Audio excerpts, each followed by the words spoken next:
ધોરણ 6 ના બાળકો દ્વારા એક નાટક પ્રસ્તુત થવા જઈ રહ્યું છે. નાટકનું નામ છે વિટામિનોનો ઝઘડો.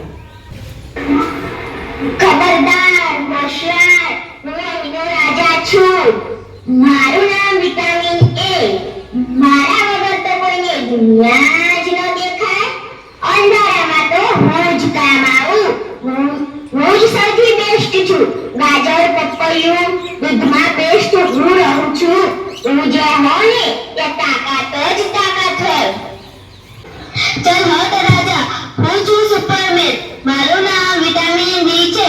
મારા વગર તો શરીરમાં કરંટ જ ના આવે, ના મગજ ચાલે કે ના સ્નાયુ દોડે. બેરે જેવો નબળાઈનો રોગ મારાથી દૂર ભાગે. અનાજ, દૂધ, માંસ બધામાં હું જ સૌથી બેસ્ટ. ચૂપ રહો સુપરમેન અને રાજા. હું છું વિટામિન સી. જ્યારે શરીર બીમાર પડે ત્યારે કોણ બચાવે? હું જ બચાવું. હું રોગોનો દુશ્મન છું. મને ના લો તો સ્કર્વી રોગ થાય. ખાટા ફળો આંબામાં હું વસેલો છું.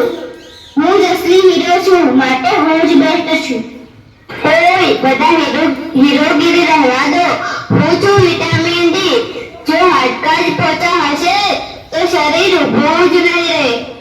હું હાડકાનો પહેરવાન છું, પહેરવાન. સૂર્યપ્રકાશ મારો જાદુ છે, જાદુ.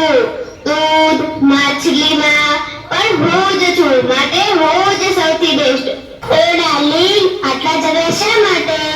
શરીર ચમકદાર અને સુંદર કોનાથી દેખાય? મારા વિટામિન ઈથી. હું ચાંદીનો સ્ટાર છું. તેલ અને બદામમાં હું જ ચમક લાવું છું, માટે હું જ બેસ્ટ છું. ચમક ધમક છોડો. જ્યારે વાગી જાય અને લોહી વહેવા માંડે ત્યારે લોહીને રોકે કોણ? હું વિટામિન કે લોહીને રોકું. હું લીલા શાકભાજીમાં હું સંતાયેલો છું, માટે હું જ સૌથી બેસ્ટ.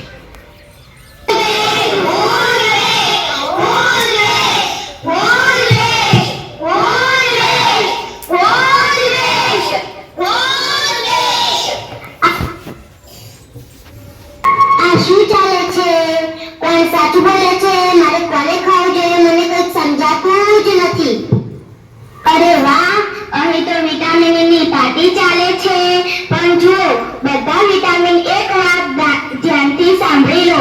કોઈ વિટામિન એકલું બેસ્ટ નથી. શરીરને તંદુરસ્ત રાખવા માટે બધા વિટામિનની જરૂર પડે છે, અને તે પણ યોગ્ય પ્રમાણમાં.